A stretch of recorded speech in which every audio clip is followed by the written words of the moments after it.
আলেম উলামারা হক্কানি রব্বানি উলামায়ে কেরাম যতগুলো অন্যায় দেখেছেন, অন্যায় বাধা দিয়েছেন, কিন্তু শাসক গোষ্ঠী আলেম উলামাদের সেই নসিহত গ্রহণ না করে তারা বিভিন্ন সময়ে আলেমদেরকে বানিয়েছে মৌলবাদী, কাউকে বানিয়েছে জঙ্গিবাদী, কাউকে বানিয়েছে রাজাকার, কাউকে বানিয়েছে যুদ্ধাপরাধী।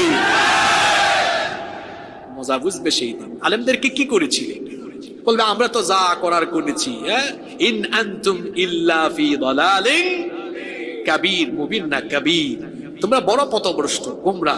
দেখেন না আলেমদেরকে বলে আলেমরা ধর্ম ব্যবসায়ী, অথচ ওই যে দুই কুতুব 5 আগস্টের পরে যাচ্ছিল, এক কুতুব সাফা চাট করে ফেলেছে, তারে আর চেনা যায় না। তো দরবেশের সাথে সুফি যায়, এ দরবেশকে চেনা যায় না, সুফিকে চিনে। সুফিকে যখন নিয়ে আসতেছে সুফি সাহেব, তখন সুফি সাহেব বললেন আমাকে নিয়ে যাচ্ছেন, দরবেশকে নিবেন না? এইটা আবার কোনটা? কয় ওই যে কামান্না। কি নাফরমান চিন্তা করেছেন, একদম কাইটা কুইটা। নির্বাচন আসলে এরা মাথায় টুপি দেয়, মাথায় পট্টি দেয়, বুরকা পরে, হিজাব পরে, কওমি মাদ্রাসা আলিয়া মাদ্রাসায় গিয়ে হুজুরদের থেকে দোয়া নেয়, আর ক্ষমতায় গিয়ে পরে আলেম উলামাদেরকে জেলখানায় বন্দী করে রাখে। এই হলো এদের চরিত্র। ইলেকশনের সময় নিজেদেরকে খুব ইমানদার বানায়, আর ক্ষমতায় গিয়েই আলেমদেরকে নির্যাতন নিপীড়ন করে। এমনকি বাংলাদেশের কিংবদন্তি আলেম দ্বীন আল্লামা সাঈদীকে নিরপরাধে তারা হত্যা করেছে।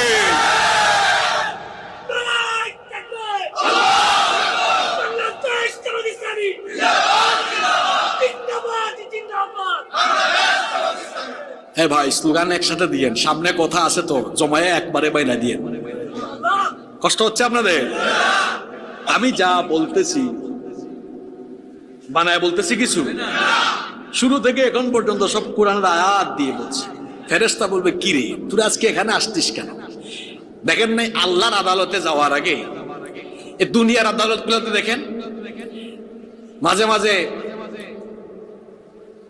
জজ সাহেব, ম্যাজিস্ট্রেট জিজ্ঞেস করেন কি ব্যাপার এখানে কেন? আমরা ভুল করে ফেলছি। কি করে ফেলছি?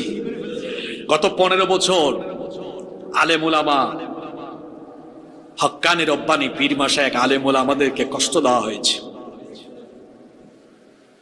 রশি দিয়ে বেঁধে বেইজ্জত করে তারা আদালতে তুলেছে। কিন্তু আজ তাদের কি পরিণতি? আলেমদেরকে যারাই আদালত চত্বরে দেখেছে মানুষের দিল কেঁদেছে, আদালতে দেখেছে সালাম দিয়েছে, দোয়া করেছে, কেউ হাদিয়া তুফা দিয়েছে, খাবার দাবার দিয়েছে। আর ওদেরকে যখন তোলা হয়, আপনাদের এলাকার একটা আছে, তারে উঠানো হইলে পাবলিক চেষ্টা করে, এক মহিলা আছে না আপনাদের এলাকার, শিক্ষা ব্যবস্থাকে ধ্বংস করে দিয়েছে। ট্রান্সজেন্ডারের মতো ভয়াবহ বিষয়গুলোকে তারা শিক্ষা ব্যবস্থার ভিতরে ঢুকিয়েছে। এক মাঘে শীত, আমরা যখন বলেছি কথা হুমকি ধামকি দেওয়া হয়েছে। আজ কি পরিণতি হয়েছে দেখেন। এরা যখন আদালত চত্বরে উঠে, পাবলিক একটা ভালো ডিমও মারে না, ভালো জুতাও মারে না। ওইদিকে আরেকজন, এক বিচারক বিচারের নামে প্রহসন করে নিরপরাধ অনেক ব্যক্তির বিরুদ্ধে মিথ্যা রায় দিয়েছে, প্রহসনমূলক রায় চাপিয়ে দিয়েছে। সে আবার ধরা খাইছে আমার এলাকায় সিলেটে গিয়ে। এই সোনা মানিককে, এই কালো মানিককে আমাদের সিলেটের মানুষ উত্তম মেহমানদারি করেছে, একদম ফাটিয়ে দিয়েছে, এত মেহমানদারি করেছে। জুলুমের পরিণতি বড় অন্ধকার হয়। এখন দেখবেন এদের মুখ থেকে আবার গত কয়েকদিন ধরে মানবতার বাণী শোনা যায়। গত 15 বছর মানবতার বাণী কোথায় ছিল? নিরপরাধী মানুষগুলোর উপরে অন্যায়ভাবে অত্যাচার হয়েছে, নিরপরাধ মানুষদেরকে ঘর বাড়ি থেকে বিতাড়িত করে দেওয়া হয়েছে, মাসের পর মাস, বছরের পর বছর এলাকায় আসতে দেওয়া হয় না। এদেশটাকে ধ্বংস করে দিয়েছে তারা। এদেশের স্বাধীনতা ভারতের হাতে তুলে দিয়েছে। ছাত্র জনতা এটা যখন বুঝতে পেরেছে, তখন তাদেরকে সাইজ করে তাদের মামু বাড়িতেই নির্বাসিত করে দিয়েছে।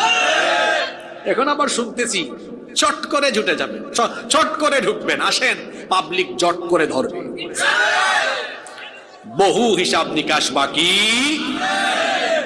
এখন আবার ওই আটলান্টিকের ওই পারে একজন পাশ করেছেন, খুব আশাবাদী। আটলান্টিকের ওই পার থেকে কিংবা পাশের দেশ থেকে কেউ এসে তাবেদারি করে এই দেশের উপরে দখলদারিত্ব করতে চাইলে এদেশের মানুষ তা রুখে দিতে পারবে।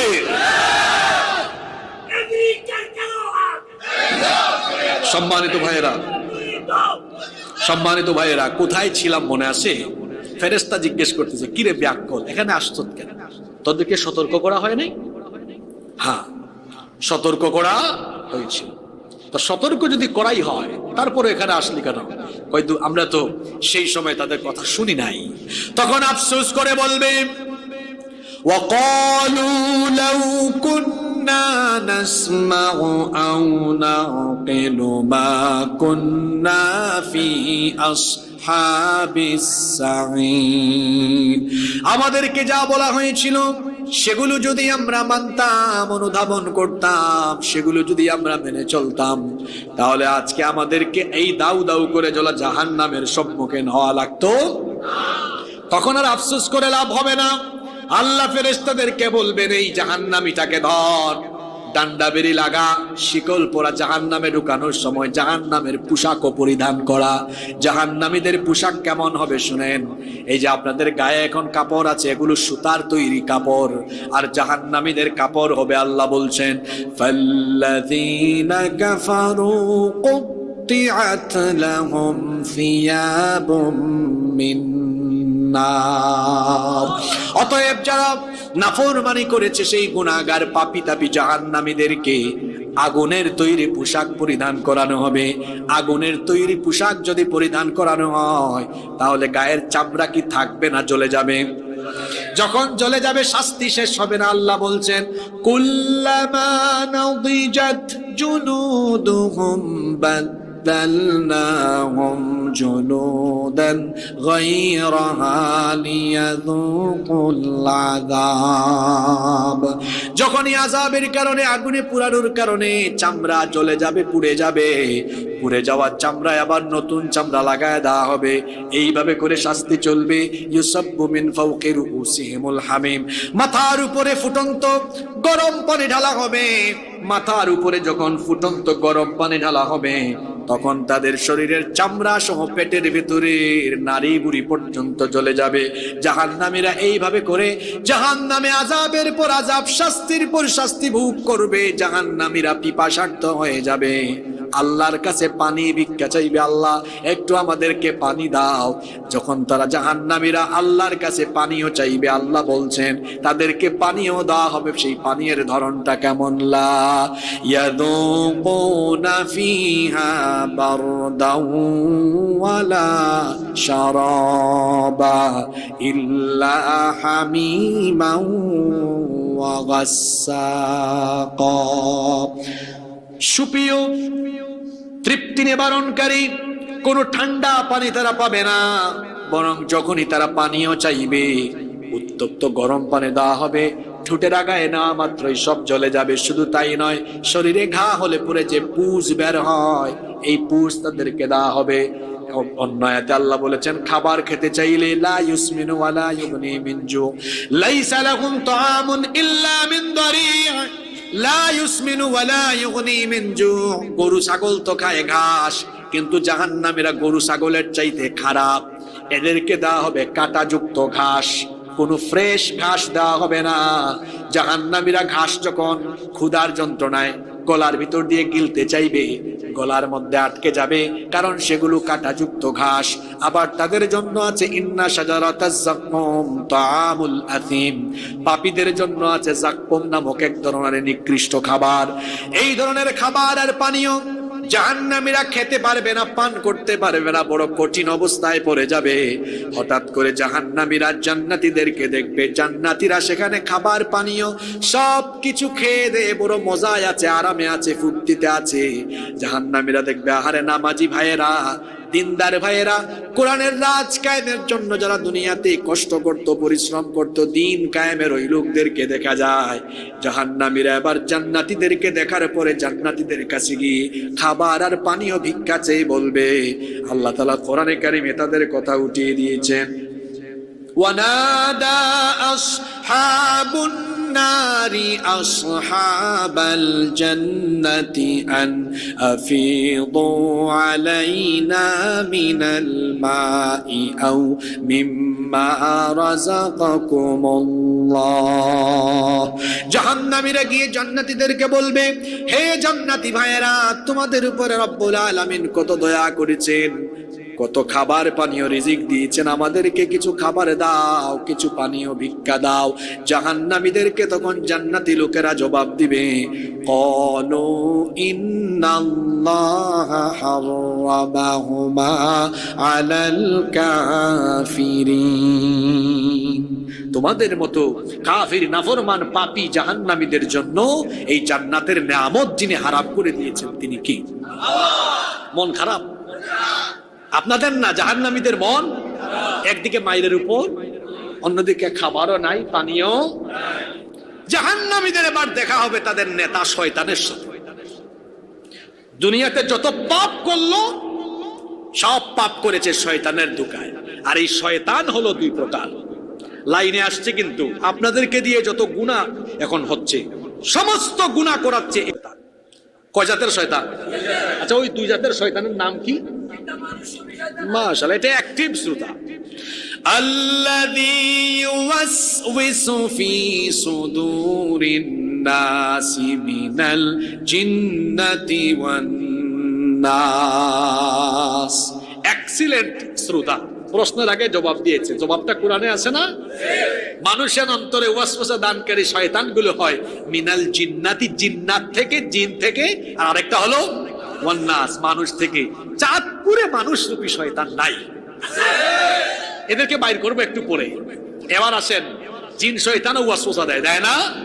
এটার সাথে দেখা হবে ইবলিসের সাথে জাহান্নামে জাহান্নামীদের সাক্ষাৎ করবে। জাহান্নামীরা আটকাবে, পাইছি আপনার, একটু দাঁড়ান, কথা আছে। কি কথা? আপনার ধোঁকা খাইয়াই তো আজকে জাহান্নামে আসছে, আজকে আপনারে ছাড়বো। শয়তান বলে, ব্যাককল বস এখানে। শয়তান ভাষণ শুরু করবে। কি শুরু করবে? এই ভাষণ কোরআনে আছে না? তার ভাষণটা শুনুন। وقال الشيطان لما قضي الأمر إن الله وعدكم وعد الحق ووعدتكم فأخلفتكم। শয়তান বলবে, দেখো আমাকে দোষারোপ করো না, নিশ্চয়ই আল্লাহর ওয়াদা সত্য। আল্লাহ যে ওয়াদা করেছিলেন তার হুকুম মানলে, তার গোলামি করলে তিনি জান্নাত দিবেন। তাকিয়ে দেখো জান্নাতের দিকে, আল্লাহ ঠিকই তাদেরকে জান্নাত দিয়েছেন। আল্লাহ তার ওয়াদা পালন করেছেন।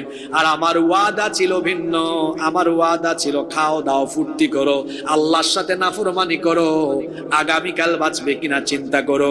আমি এই কথা ছড়িয়ে দিয়েছিলাম, এই দাওয়াত দিয়েছিলাম তোমাদের রগের ভেতরে, শিরায় শিরায় ঢুকে। শয়তানের কিন্তু এমন ক্ষমতা, আল্লাহর নবী বলেছেন ফা ইন্নাশ শাইতানা ইয়াজরি মিন আহাদিকুম মিম্মা জারাদ দাম। আল্লাহর নবী বলেছেন শয়তান মানুষের রগের ভেতরে, শিরায় শিরায়, রক্ত কণিকার ভেতরে ঢুকে মানুষকে ধোঁকা দিতে পারে। শয়তান বলবে, আমি তো এই কাজটাই করেছি। ইল্লা আন দাআউতুকুম ফাস্তাজাবতুম লি। আমি দাওয়াত দিয়েছি আর তুমি কোনো কিছু না বুঝে আমার দাওয়াত গ্রহণ করেছো। আমি তোমাকে বলেছি ফজরের আজান হয়েছে ঘুমাও। আমি তোমাকে বলেছি, ওয়াসওয়াসা দিয়েছি ফোন হাতে নিয়েছো, তুমি অশ্লীল পর্নোগ্রাফি দেখো। আমি ওয়াসওয়াসা দিয়েছি তুমি গার্লফ্রেন্ড বানাও, তার সাথে কথা বলো। আমি ওয়াসওয়াসা দিয়েছি তুমি খারাপ ভিডিও দেখো। আমি ওয়াসওয়াসা দিয়েছি তুমি সুদ খাও, তুমি ঘুষ খাও। আমি ওয়াসওয়াসা দিয়ে তোমাকে পাপ করিয়েছি, অন্যায় করিয়েছি। আমার ওয়াদা ছিল দুনিয়াতে মজা করো, ফুর্তি করো, তামাশা করো, কিন্তু আমি যত ওয়াদা করেছিলাম আজ আমার সমস্ত ওয়াদার আমি খিলাফ করলাম। চিন্তা করছেন কেমন শয়তান, কোন জায়গায় ওয়াদাটা খেলাফ করছে? তাই আমার সব ওয়াদা ছিন্ন করলাম, আমি তোমাদের কেউ না। আগে ভাগে হাসিয়েন না, শুনেন আয়াতের পরবর্তী অংশ। শয়তান তখন বলবে, ওয়ামা কানা লিয়া আলাইকুম মিন সুলতান। কেন তুমি আমাকে দোষ দাও? তোমার উপরে আমার তো কোনো কর্তৃত্ব ছিল না। তবে হ্যাঁ, একটা কাজই আমি করেছিলাম। ইল্লা আন দাআউতুকুম ফাস্তাজাবতুম লি। ডাক দিয়েছিলাম, আসো। আমার পথে আসো, তুমি চলে এসেছো। মা আনা বিমুসরিখিকুম ওয়া মা আনতুম বিমুসরিখি। আজকে আমাকে দোষারোপ করো না, তোমরা যে বিপদে আছো, তোমাদের বিপদের চাইতে বড় বিপদে আমি আছি। আজকে তোমাদেরকে তোমার বিপদ থেকে আমি বাঁচাতে পারবো না, আবার আমাকেও আমার বিপদ থেকে তোমরা উদ্ধার করতে পারবা না। কোন শয়তানের সাথে কথা হয়েছে এতক্ষণ? জোরে বলেন। আরেক শয়তান আছে না? এটা কি শয়তান? যাদের সাথে চলেন, কার সাথে চলেন আপনি? হ্যাঁ, হাতের মধ্যে আতর লাগাইলেন, আতর লাগাইয়া মুসাফা করলেন, এই ভাইয়ের হাতে কিসের গন্ধ যাবে? বিড়িটাই না, সিগারেটটাই না, বিড়ি সিগারেটের দুয়া হাতে লাগলো, মুসাফা করলেন, কিসের গন্ধ গেল? কি বোঝাতে চাইলাম? ভালোর সাথে চললে ভালো, খারাপের সাথে চললে, কথায় আছে সৎ সঙ্গে স্বর্গবাস, অসৎ সঙ্গে। বেঈমান, বেনামাজি, ইসলাম বিরোধী, কুরআন বিরোধী লোকদেরকে আপনার বন্ধু, সাথী, নেতা বানিয়ে তার সাথে চলাফেরা করলেন, কিয়ামতের দিন আফসোস করে বলবেন, আমি সূরা নাম্বার, আয়াত নাম্বার বলে দিলাম, কষ্ট করে বাড়িতে গিয়ে কুরআন শরীফ খুলে একটু বাংলা অনুবাদ করবেন, পারলে ব্যাখ্যাটাও পড়বেন। এত পরিষ্কার কথা বলার পরেও কেউ যদি সঠিক লাইনে না আসে, আমি বুঝবো শয়তান তার মগজের মধ্যে পেশাব করে দিয়েছে। কোরআনে কারীমের 25 নম্বর সূরা, সূরা ফুরকানের 27 নম্বর আয়াত থেকে আল্লাহ তাআলা বলছেন, وَيَوْمَ يَعَضُّ الظَّالِمُ عَلَى يَدَيْهِ يَقُولُ يَا لَيْتَنِي اتَّخَذْتُ مَعَ الرَّسُولِ سَبِيلًا। জালিম এবং সীমালঙ্ঘনকারীরা কিয়ামতের দিন দুই হাত কামড়িয়ে কামড়িয়ে আফসোস করে বলবে, হায় আফসোস, কেন আমি দুনিয়াতে রাসূলের পথের অনুসারী হলাম না। লাম আত্তাখিদ ফুলানান খলিলা, অমুককে যদি আমার বন্ধু না বানাতাম, অমুককে যদি আমার সাথী না বানাতাম, অমুককে যদি আমার নেতা না বানাতাম, কতই না ভালো হতো। আমার নেতা তার স্বার্থের জন্য, ক্ষমতার জন্য আমাকে ব্যবহার করে, আমাকে দিয়ে গুনাহ করিয়েছে, আমাকে দিয়ে পাপ করিয়েছে, আমার হাতে অস্ত্র তুলে দিয়েছে, আমার হাতে বিড়ি, সিগারেট, মাদক, পিস্তল তুলে দিয়েছে, আমাকে দিয়ে তার ক্ষমতার জন্য, চেয়ারের জন্য মানুষকে পিটিয়েছে, মানুষের ঘর বাড়িতে আগুন লাগাতে বলেছে, মানুষ খুন করতে বলেছে। এই ধরনের বেঈমান, বেনামাজি, ইসলাম বিরোধী নেতাদের সাথে চলাফেরা করলে পরে হাসরের মাঠে এবার মুখোমুখি হয়ে দুই দল ঝগড়া করা লাগবে, কথা মোল্লার না আল্লাহর। এবার ভণ্ড কর্মীরা তাদের ভণ্ড নেতাদেরকে দেখবে, বেঈমান বেনামাজি নেতাদের সাথে চলাফেরা, চেহারাটা দেখলে তো চোরের মতো লাগে। এবার দুই গ্রুপ মুখামুখি, সূরা ইব্রাহিমের আয়াত। কর্মীরা আটকাবে, নেতাজি দাঁড়ান, হ্যাঁ পাইছি আপনারে, আপনার কথা শুনে আকাম কুকাম করেছি আমরা। যুবক আর তরুণ ভাইদেরকে বলছি, আপনাদের এই যৌবন আর তারুণ্যের আবেগকে পুঁজি করে এই সমাজের বেঈমান, বেনামাজি, ইসলাম বিরোধী অনেক নেতা আছে, নিজের চেয়ার আর গদির জন্য, ক্ষমতার জন্য আপনাদের যৌবন আর তারুণ্যকে ব্যবহার করে সে ফায়দা নিচ্ছে। আপনাকে সামনে পিছনে চামচার মতো ব্যবহার করে আপনাদের আত্মসম্মান বাড়ান। এই যৌবন, এই তারুণ্য কারো চামচামির জন্য দেওয়া হয় নাই, এই যৌবন আর তারুণ্য দেওয়া হয়েছে আল্লাহর জমিনে আল্লাহর দ্বীন কায়েম করবার জন্য। এরা আপনাদের যৌবনকে পুঁজি করে ফেলেছে, আর আপনি স্লোগান দিচ্ছেন না বুঝে, আমার ভাই তোমার ভাই, অমুক ভাই আমার ভাইয়ের চরিত্র ফুলের মতো পবিত্র। আহারে নামাজ পড়ে না এক ওয়াক্ত, গাঞ্জা টানে 5 ওয়াক্ত, শয়তানের ভক্ত, জাহান্নামের তক্ত। এমন লোকদের সাথে চলে যাদেরকে দেখলে রসুল প্রেম উজ্জীবিত হয় না। তার নেতাও বেনামাজি, তাকেও বানিয়েছে বেনামাজি। বেঈমান, বেনামাজি, ঘুষখোর, চাঁদাবাজ, দুর্নীতিবাদের সাথে চলাফেরা করছে। এখন হাসরের মাঠে দুই গ্রুপ মুখামুখি, বানায় বলতেছি, আসেন একটু শোনায় দিই। فقال الضعفاء للذين تكبروا إنا كنا لكم تبعا فهل أنتم مغنون عنا من عذاب الله من شيء কর্মীরা আটকাই দিবে নেতাজি তারা আলেমরা এখানে আছে তাদেরকে সাক্ষী রেখে একদম শাব্দিক অনুবাদ করে যায় তারা বলবে ইন্না কুন্না নিশ্চয়ই আমরা লাকুম তাবাআন আপনাদের অনুসারী ছিল আপনারা যা করতে বলেছেন তাই করেছি তো আমরা আপনাদের কথা মেনে দুনিয়াতে আমরা কোন জায়গায় ধরা খেলেও সাপোর্ট পেয়েছি আপনাদের ফোন গিয়েছে এই কারে ধরছো এটা আমার লোক তাড়াতাড়ি ছাড়ো আছে না এরকম তদবির আছে কর্মীরা বলবে এই যে আপনার কথা মানার কারণে আজকে জাহান্নামে আসলাম আপনিও আসলেন আমরাও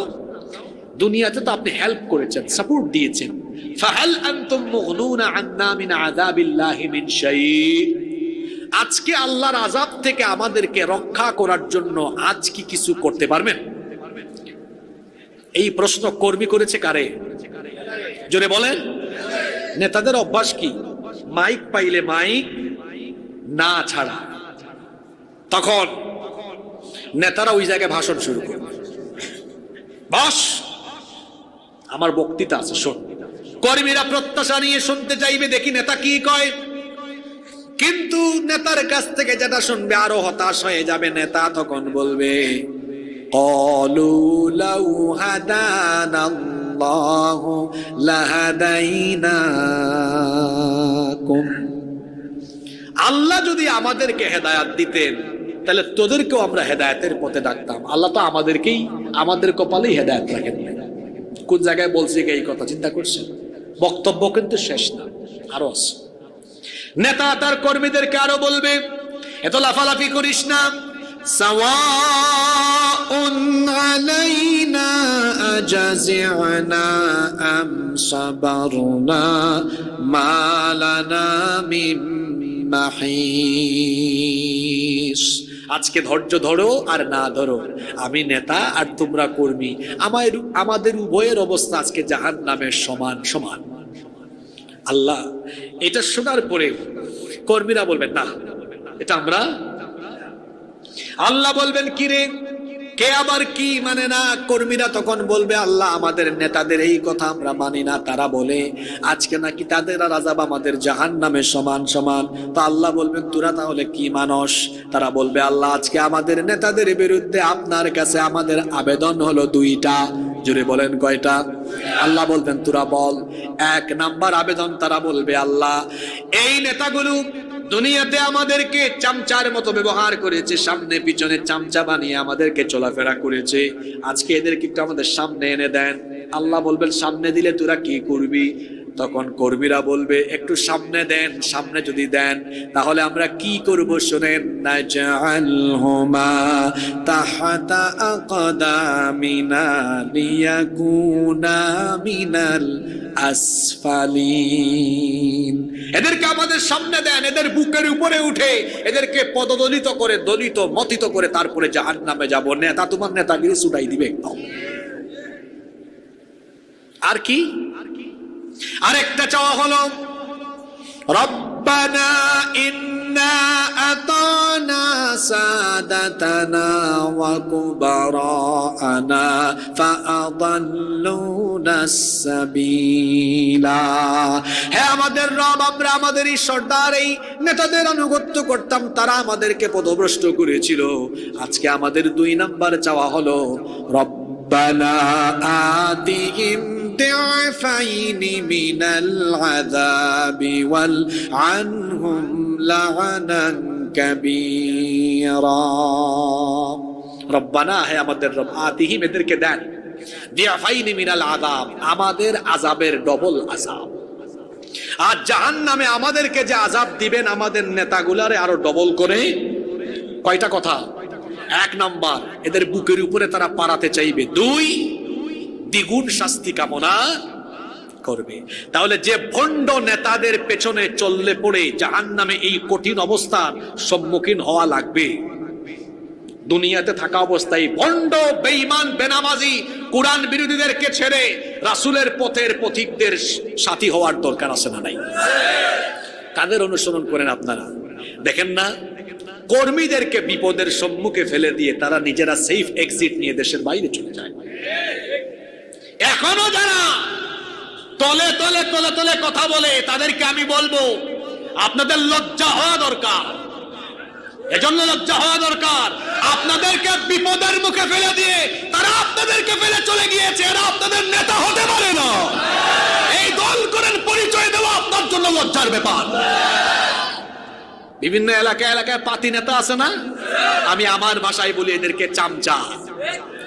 তোমার মতো চামচা কচুয়া থেকে ঢাকা এয়ারপোর্ট যাবার ভাড়ার পয়সাও নাই, কিন্তু তুমি যার চামচামি করেছে সে কিন্তু ঢাকা এয়ারপোর্ট থেকে উড়াল দিয়েছে, তোমাকে বিপদের মুখে ফালায় দিয়া চলে গিয়েছে, দুনিয়াতেই রেখে চলে গিয়েছে। হাসরের মাঠে কি হবে আল্লাহু আলাম। কি হবে একটু আগে তো কোরআন থেকে বললাম। বলবে এত ফটর ফটর করিস না, আজকে তোদের অবস্থা যা আমার অবস্থাও। কর্মীরা বলে না গো নেতা, আমার যা আপনার তা না। আল্লাহর কাছে বলবে আল্লাহ যেন ডবল কি দেন। এজন্য আমি আপনাদের সকলকে বলবো, আমার চাচাদেরকে বলবো, ভাইদেরকে বলবো, এগুলো কোরআনের আয়াত শোনার পরেও কেন আপনার বিবেক বোধ জাগ্রত হয় না? এই পৃথিবীতে যতদিন থাকবো আলেম উলামা আর যারা আল্লাহর জমিনে আল্লাহর কোরআনের নাচ কায়েম করতে যায় তাদেরকে আমরা আমাদের নেতা বানাবো। রাজি আছেন? দাড়ি নাই, টুপি নাই, দিন মানে না, কোরআন মানে না, যুগ যুগ ধরে এদেরকে নেতা বানিয়েছে। পরিণতি কি হয়েছে? চোরের ঘরের চোররা মানুষের ভাগ্য উন্নয়নের কথা বলে যে যখন সুযোগ পেয়েছে নিজেদের ভাগ্যের উন্নয়ন করে আঙ্গুল ফুলে কলা গাছ হয়েছে। এই বাংলাদেশে এখন সবাই স্লোগান দিচ্ছে উই ওয়ান্ট জাস্টিস। এই জাস্টিস মানুষের তৈরি করা আইন দিয়ে প্রতিষ্ঠা করা কশ্চিনকালেও সম্ভব নয়। এজন্য আল্লাহর কোরআনের বিধান বাস্তবায়নের জন্য আগামী দিনে এই বাংলাদেশে প্রত্যেকটি জনপদ থেকে কোরআনওয়ালা লোকদেরকে পার্লামেন্টে পাঠাতে হবে। রাজি আছেন সবাই? আল্লাহ কবুল করেন। জাহান্নামীদের এইভাবে আযাবের উপর আযাব, মায়ের উপর মাইল চল। আর জান্নাতে সুখ, আর জান্নাতে সবই আছে, কিন্তু আশ্চর্যের ব্যাপার হলো তিনটা জিনিস জান্নাতে নাই। কয়টা জিনিস জান্নাতে নাই? কষ্ট হচ্ছে আপনাদের? আমরা আর 5-7 মিনিট কথা বলবো, কষ্ট হবে না তো আপনাদের? এরপরে মুনাজাত করবো। জান্নাতে সবই আছে, কিন্তু তিনটা জিনিস জান্নাতে। কি সেগুলো? এক নাম্বার পেট ব্যথা, মাথা ব্যথা, জ্বর, সর্দি, কাশি, করোনা ভাইরাস, অমিক্রন, কুমিক্রন, ডুমিক্রন, আলসার, ক্যান্সার, কোন ধরনের রোগ বালাই জান্নাতের ভেতরে নাই। সুবহানাল্লাহ। জান্নাতে যারা যাবে চিরকাল সুস্থ থাকবে। সুবহানাল্লাহ। তাহলে এক নাম্বার, জান্নাতে কোনো অসুস্থতা নাই। 2, জান্নাতে চামড়া কখনো কুচকাবে না, চুলদাড়ি সাদা হবে না, জান্নাতে কেউ বার্ধক্যে যাবে না, কোন বুড়া মানুষ জান্নাতে যাবে না। এই যে সাদা সাদা চুলদাড়িওয়ালা আমার যত মুরব্বী বাবা জানরা বসে আছেন, সকল মুরব্বীদেরকে, বুড়া মানুষদেরকে আল্লাহ তাআলা 30 বছরের ভরা যৌবন দিয়ে জান্নাতে ঢুকাবেন। সুবহানাল্লাহ। তাহলে 2 নাম্বার, জান্নাতে কোনো বার্ধক্য নাই। 1 নাম্বার কি বলেছিলাম? জান্নাতে কি নাই? অসুস্থতা নাই। 2 নাম্বার বার্ধক্য। 3 নাম্বার, জান্নাতে কোনো মৃত্যু নাই।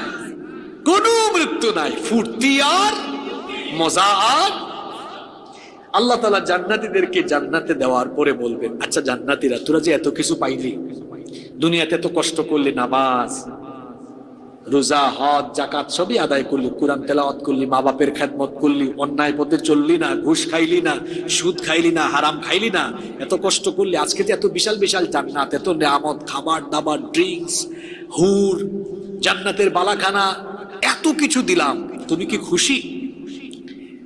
জান্নাতীরা বলবে, আল্লাহ অনেক খুশি হয়েছে আমরা। আল্লাহ তাআলা বলবেন, ওয়ালাদাইনা মাজিদ, আমার কাছে আরো বহু জিনিস বাকি আছে। সুবহানাল্লাহ পড়বেন না? জান্নাতীরা জানে কোনটা বাকি আছে, কিন্তু সাহস করে বলতে পারবে না। অবশেষে নবীজি গিয়ে বলবে, নবী আপনি তো জানেন কোনটা বাকি আছে। নবীজি তখন মুখ খুলবেন, জবান খুলে বলবেন, আল্লাহ, জান্নাতের সবকিছু পাইলেও জান্নাতের নেয়ামতের চাইতে আরেকটা জিনিস বড়, সেটা হলো তোমার দিদার লাভ। জান্নাত যদি এত সুন্দর হয়, এই দুনিয়াও কত সুন্দর, যিনি বানিয়েছেন তিনি না জানি কত সুন্দর হবেন। সুবহানাল্লাহ। দুনিয়া সুন্দর, মানুষ সুন্দর, আসমান সুন্দর, জমিন সুন্দর, সুন্দরে সুন্দরে পাল্লা, জানি না কত সুন্দর তুমি আল্লাহ, জানি না কত সুন্দর তুমি আল্লাহ। সুবহানাল্লাহ। নবীজি বলবেন, আল্লাহ, আজকে কি আপনি জান্নাতীদের সামনে আসবেন না? আল্লাহ তখন বলবেন, কেন আসবো না? অবশ্যই আমি আমার জান্নাতি বান্দাদের সামনে আসবো। 70,000 নূরের পর্দা সরে যাবে। আল্লাহ সেদিন সরাসরি বান্দাদের সামনে হাজির হবেন। জান্নাতীরা আল্লাহর দিকে অপলক নয়নে তাকিয়ে থাকবে, আল্লাহ জান্নাতীদের দিকে তাকায়া থাকবে। এরকম কত কাল চলে যাবে, কিন্তু জান্নাতি টেরও পাবে না। আল্লাহ আমাদেরকে সেই পবিত্র অনুষ্ঠানে শামিল করে দিও। এই জান্নাত আমরা চাই কি চাই না? আজকে কোরআন থেকে জান্নাত আর জাহান্নামের কথা বলেছি। কেন? কেন? কারণ যত যাই করি, মরার পরে কিন্তু পথ দুইটা, একটা জান্নাত আর একটা জাহান্নাম থেকে সেফ রাখা নিজেকে, এটা আপনার দায়িত্ব। আর জান্নাতের পথে চলা, এটা আপনার কর্তব্য। কথা বুঝতে পেরেছেন?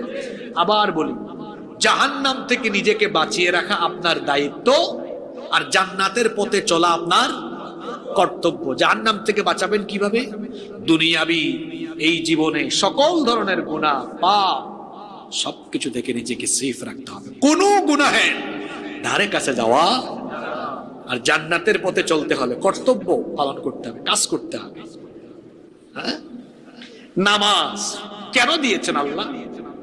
জান্নাতে আমরা যেতে চাই, একটা বাড়িতে ঢুকতে হলে তালা দেওয়া বাড়িতে চাবির দরকার আছে না নাই? আল্লাহ তো আপনাদেরকে দৈনিক 5 বার ডাক দেন, 5 বার ডাক দিয়ে বলেন, আসো বালিয়াতুলির মানুষ, আমার ঘর মসজিদে আসো, এসে তোমার জন্য যে জান্নাত বানিয়েছি, আমাকে সাজদা দিয়ে সেই জান্নাতের চাবিটা নিয়ে যাও। এই নামাজ ছাড়বেন? নামাজ ছাড়বেন? ওয়াদা, নামাজ ছাড়বো না। কারা কারা রাজি আছেন হাত তুলে? আল্লাহ সবাইকে কবুল করে। হাত নামা। আগেই বলেছি, আল্লাহ জান্নাত দেওয়ার জন্য আপনাকে ডাকেন, জান্নাতের চাবি আনার জন্য আল্লাহ ডাকতেছেন। কোথায় যেতে হবে? কোথায় দিতে হবে? আল্লাহ বলতেছেন, আয় বান্দা আয়, তোর জন্য তো জান্নাত বানিয়ে রেখেছি, তোদের তো চাবিটা হস্তান্তর করতে হবে। আয়, তুই আমার ঘর মসজিদে আয়, আমারে সাজদা দে, আর তোর জন্য বানানো জান্নাতের চাবিটা নিয়ে নে। সুবহানাল্লাহ। আর কি করতে হবে? আল্লাহর ইবাদতের পরে সব চাইতে বড় ইবাদত মা বাবার খেদমত। এজন্য আল্লাহ কোরআনে কারিমে তার ইবাদতের পরে পিতামাতার খেদমতের কথা বলেছেন। আর মায়ের পায়ের তলায় আল্লাহ জান্নাত রেখেছেন। সুবহানাল্লাহ। জান্নাতের চাবি তো একটা পাইলেন কোথায়?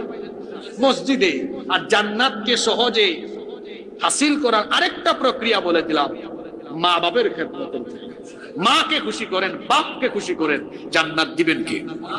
3, হারাম খাবেন না। কারণ হারাম খাইয়া মসজিদে গিয়ে যতগুলা সাজদা দিবেন, ওই যে আল্লাহ ডাকতেছে, নাই মসজিদে আইসা আমার কাছ থেকে জান্নাতের চাবিটা নিয়ে যা, চাবিটা নিয়ে যা। কিন্তু গেলেন হারাম শরীর নিয়ে, খাইতেছেন সুদ, ঘুষ, দুর্নীতি, ঘুষ, লুটপাট করে। এখন যা খাইলেন হারাম, শরীর হইল হারাম। শরীর নিয়ে মসজিদে গেলে এই শরীরের কোনো সাজদা, কোনো দোয়া কবুল হয় যাবে চাবি আনতে, কিন্তু চাবি পাওয়া যাবে না। রেজিস্ট্রেশন নাম্বার ঠিক নাই, রেজিস্ট্রেশন নাম্বার সরকারি রিলিফ আসে না, এটার জন্য অনেক সময় কি করে স্থানীয়ভাবে রেজিস্ট্রেশন করে দেয়। তো রেজিস্ট্রেশন ঠিক না থাকলে পাবে? তো মসজিদে যাওয়ার আগে রেজিস্ট্রেশন ঠিক করতে হবে। রেজিস্ট্রেশনটা কেমনে ঠিক করবেন? খাইতে হবে, জোরে বলেন। শেষের দিকে কয়েকটা আমল শিখায় যাচ্ছে, এই আমলই আপনার জীবনকে ঠিক করে দিবে ইনশাআল্লাহ। দেখি মনে রাখছেন কিনা। 1 নাম্বার, জোরে বলেন, 1 নাম্বার, এই জান্নাতের কথা বললাম। জাহান্নাম থেকে নিজেকে বাঁচানো আপনার দায়িত্ব, জান্নাতের পথে কাজ করা, জান্নাতের পথে পরিচালিত আপনাকে করা আপনার কর্তব্য। এখন এই কর্তব্য পালনে 1 নাম্বার কি করবেন? জোরে বলেন। নামাজ ছাড়া জান্নাতে যাওয়া দূরের কথা, জান্নাতের গন্ধও পাবেন। আমার দেশে বহু মানুষের নাম ফজর আলী, কিন্তু ফজরের নামাজ ঘুমের থেকে উঠে 10টায়। অনেক মানুষের নাম জোহর আলী, জোহরের নামাজ নামের সাথে কামের কোনো। অনেক মানুষের নাম রমজান আলী, আপনাদের এলাকায় আছে? নাম হইলো রমজান আলী, রমজান মাসে দুপুর বেলা গাঞ্জা টানে। নাম হলো কুরবান আলী, সামর্থ্য আছে কুরবানি। নাম তার ইমান আলী, কিন্তু ইমানের কোনো খবরই। মানুষকে সুদে টাকা দেয়, সুদের 70টার বেশি গুনাহ আছে। একেবারে সর্বনিম্ন গুনাহ হলো নিজের মায়ের সাথে জিনা করা। মনে রাখবেন, হালাল খাওয়া ছাড়া কোনো ইবাদত কবুল। পয়েন্টগুলো মনে রাখেন। জান্নাতের চাবি দেওয়ার জন্য আল্লাহ ডাকতেছেন, যাবেন কোথায়? মসজিদে। 2, জান্নাত আরো কাছে আল্লাহ দিয়ে দিয়েছেন, আপনার ঘরে। আপনার কোথায়? মা বাবার খেদমত করেন। জান্নাতে যাওয়ার জন্য দূরে যাওয়া লাগবে না। আল্লাহ বলতেছেন, বান্দারে তোর জান্নাত তো তোর ঘরে রেখে দিয়েছি, তোর মা বাপকে খুশি কর, আমি আল্লাহ তোর জান্নাতের মালিক বানায় দিব। সুবহানাল্লাহ।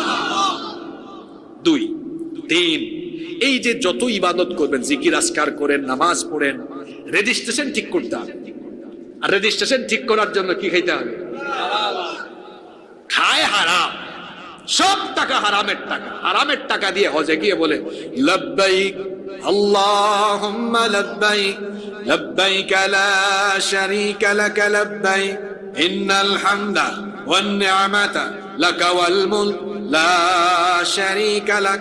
হাজী সাহেব কিন্তু আবার টাটকা সুদখোর, টাটকা ঘুষখোর। ওইদিকে আলেমুল আমারে জেলে ঢুকাইয়া তারপরে কিন্তু হজে গেছে না। গিয়া বলে লাব্বাইক আল্লাহ আমি হাজির। আল্লাহ বলে তোর তো রেজিস্ট্রেশন ঠিক হয়ে গেল, তোর উপস্থিতি আমি আল্লাহ গ্রহণ করলাম। নাউজুবিল্লাহ মিন। তাহলে বুঝা গেল রেজিস্ট্রেশন ঠিক করতে হবে। রেজিস্টার্ড হবেন কেমনে? হালাল খেতে হবে। কি খেতে হবে? বেশি লাগবে না। এই 3টা আমল বাড়ি নিয়ে যান, জীবন বদলে যাবে, জীবন বদলে যাবে ইনশাআল্লাহ। এই 3টা কাজ করতে পারবেন তো?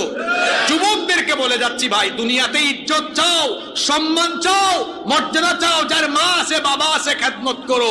মা বাবার পায়ের কাছে পড়ে থাকো। আল্লাহর কসম, গোটা দুনিয়ার সবকিছু আল্লাহ তোমার পায়ের সামনে ফেলায় দিবে। টাকার অভাব হবে না, পয়সার অভাব হবে না, সম্মানের অভাব হবে না, রিজিকের অভাব হবে না। পিতা মাতাকে সন্তুষ্ট করে জান্নাতে যাওয়ার জন্য সহজ 3টা আমল আজকে শিখাই দিলাম। এই 3টা আমল করতে পারবেন তো? আল্লাহ আমাদেরকে তৌফিক দান।